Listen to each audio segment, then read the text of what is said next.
Eu sempre quis algo mais da minha vida. Eu e minha família não tinha muitas condições, mas meus pais sempre correram atrás. Minha mãe já foi professora de escolinha, já trabalhou com marketing multinível, já foi vendedora de cosmético. Meu pai já fez desde análise de sistemas até decoração de festas.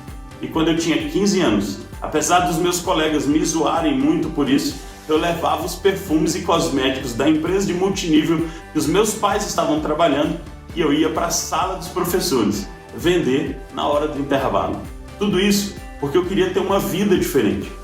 Naquela época, eu queria ter dinheiro para comprar as minhas coisas, para me divertir e também para ajudar os meus pais.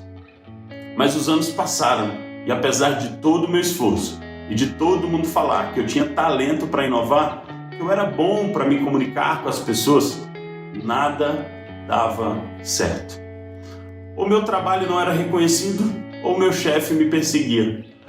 Ou eu ficava entediado depois de um tempo, ou então a empresa simplesmente quebrava.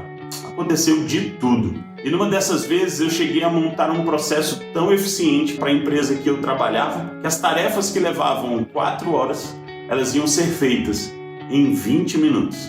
Quando eu apresentei isso para o chefe, justamente o cara que sempre falava que eu era ele há 30 anos atrás, ele vira para mim e fala: mas o que as pessoas vão fazer nas outras 3 horas e 40 minutos? Nessa hora eu fiquei maluco. Aí eu entendi que eu deveria insistir em empreender mesmo.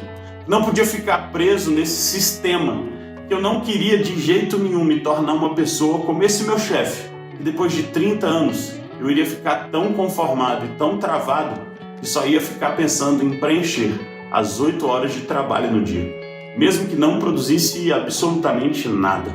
Não, eu não ia suportar me tornar isso. Com essa vontade toda, tentei mais algumas vezes, mas mesmo assim, continuava quebrando.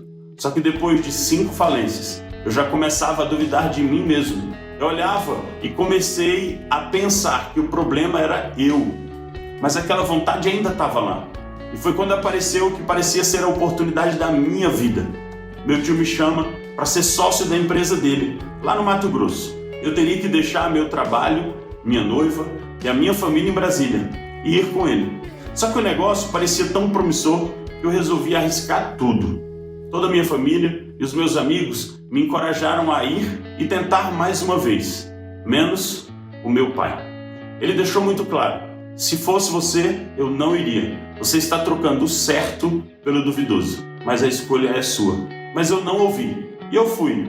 E o primeiro ano foi incrível. A gente cresceu muito, conquistamos vários clientes e tudo indicava que agora sim a coisa ia dar certo. E eu não podia estar mais errado. Eu jamais iria imaginar o que estava por vir. Uma decisão, uma escolha errada, e tudo desmoronou. As vendas sumiram, os clientes desapareceram, mas as contas continuavam chegando. E aquele filme de todos os fracassos anteriores ia passando na minha cabeça. Ah não, de novo não, mas dessa vez foi pior. Eu estava praticamente sozinho naquela cidade e ainda a sociedade com meu tio foi desfeita. E foi quando eu comecei a passar necessidade de verdade. Por pelo menos 3 meses, eu comia pão com azeite de manhã, saía para vender algo ou tentar vender algum produto. Comia 1 ou 2 picolés de 80 centavos para enganar a fome na hora do almoço e jantava de favor na casa de um ex-funcionário. Depois desses 3 meses dessa vida, com a luz cortada e sem ninguém do meu lado, eu não aguentava mais. Só que eu estava tão envergonhado de mais um fracasso. Eu estava tão desolado que eu não conseguia nem pegar meu carro e voltar para Brasília de volta.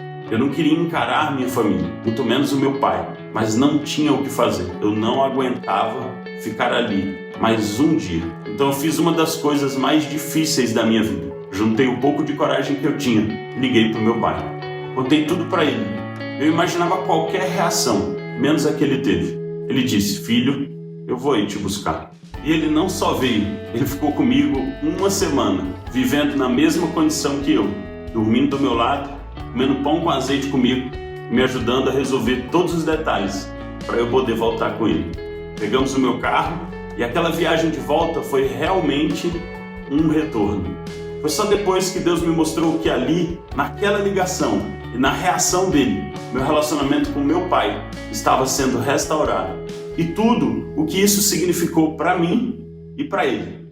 Na época, eu não cria em Deus, eu não cria em nada, eu só vivia a minha vida. Mas aquela reação do meu pai, aquele amor incondicional que eu ainda não conhecia, o meu pai me amar só por eu ser filho e não ser medido pelos meus resultados. Sem perceber, aquilo virou uma chave dentro de mim que eu nem sabia que precisava ser virada. Não por acaso, pouco tempo depois, eu me encontrei com Jesus. Eu estava me reconciliando com o meu Pai do céu. Lembra daqueles fracassos todos que eu não sabia de onde vinham? Lembra da sensação de não saber por que eu não dava certo? Deus me mostrou o porquê. Ele me levou a lembrar de quando eu tinha 9 anos de idade. Eu ali, na saída da escola, esperando alguém vir me buscar. Ninguém veio. Meus pais me esqueceram. Horas depois, quando sem ter o que fazer, a escola me mandou embora, me encontraram na rua e me levaram para casa. Quando eu entrei, eu vi a pior coisa que eu podia ter visto. A minha família toda ali, reunida, feliz. Meus primos, meus tios, minha mãe, meu pai, todo mundo ali, rindo. Nem tinham sentido a minha falta. Eu não era ninguém, eu não tinha valor. Depois de lembrar disso, eu vi que todos aqueles fracassos não eram coincidência.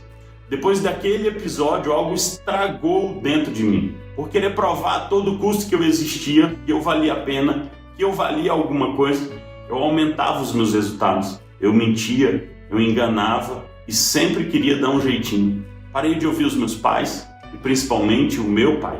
E foi esse padrão de comportamento que fez erros e mais erros gerassem fracassos atrás de fracassos. Não era culpa de nada e nem de ninguém. Era eu que precisava mudar. Só que agora tudo mudou. Eu tinha me reconectado com o meu pai e com o meu pai. E agora eu podia entregar tudo para ele, confiar nele. E foi confiando nele que o meu Pai dos céus me mostrou o método Elias. Malaquias 4, versículos 5 e 6. Eu lhes enviarei o profeta Elias, antes que venha o grande e terrível dia do Senhor. E ele converterá o coração dos pais aos seus filhos, e o coração dos filhos aos seus pais.